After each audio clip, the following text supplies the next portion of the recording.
I had heard Dave Elitch play the classic kit. It was my second day up there to be with John. We had already decided on the first kit he was going to make for me, which I'm going to be playing with Lyle Lovett. And the second kit we hadn't decided on, but I saw Dave play and I heard the classic kit, and I went in his office and I said, so I think I know what second kit should be. And he goes, what? And I said, the classic. And he goes, if you want bottom end and richness and beauty in the darker sounds of a drum kit, that is the drum set for you. But I said, Russ, but what you described to me is you need a little fuller spectrum because you don't know who you're recording with next week. And this man is in the studio a lot. The drum set he was talking about was very thin mahogany and one ply of very thick poplar, and then one ply of very thin mahogany with big, deep, thick maple reinforcing hoops with butter edges, and then therefore you exploit the dark side of that drum shell. Anyway, we had been making some prototype shells because that's what we love to do almost all the time, is sit there and create and do prototypes. I picked up a piece of 1/32 poplar. I looked right at Sean, and Sean was talking to Russ, and he said, hold on a second, because he looked at me and he goes, are you thinking what I think you're thinking? And I said, here, go with me on this. And Russ was going, what's going on?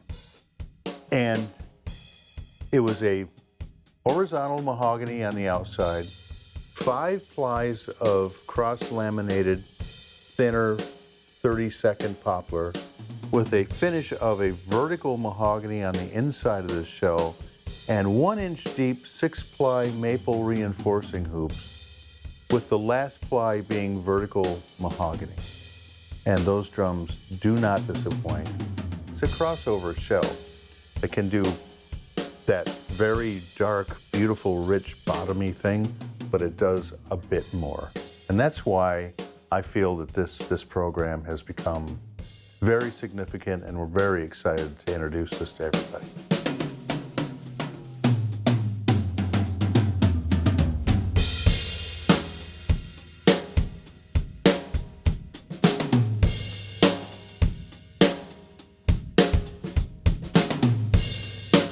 Drums just sounded fantastic right away. There was a lot of natural tone in them. It was easy to kind of sit back and listen to what the drum was putting out and decide what of those timbres I wanted to take the most advantage of.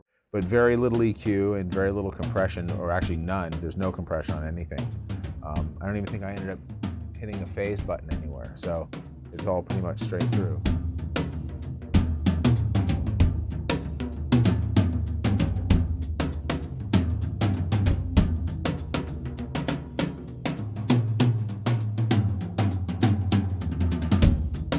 I was just amazed at how absolutely perfect they sounded. Like the toms all sounded like they were all in the same family. Nothing was louder or softer than anything else, and they really do. When you go around them, it's just like, oh, this is so good.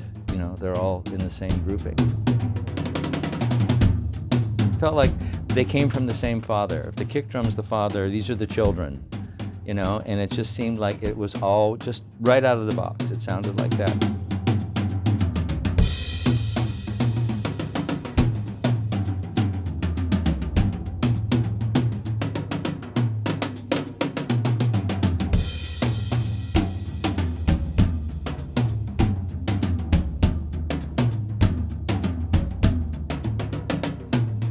This shell is more versatile because there is so much more tone coming off of it than most other shells that I've heard. I think that the contemporary classic definitely makes that easier, that you can take it different places.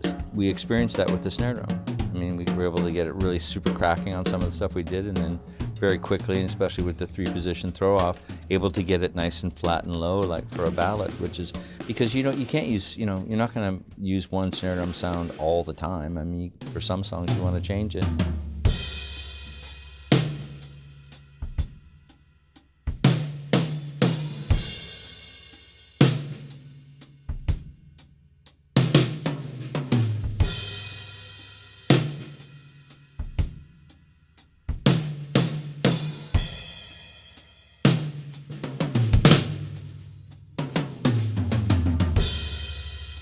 getting to meet and getting to know John Good has been something really special for me.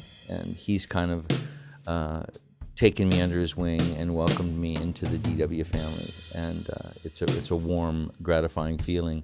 I've been playing drums for probably upwards of 45 years, and I've learned more about drums in 3 months than I've learned in my whole career just by knowing John.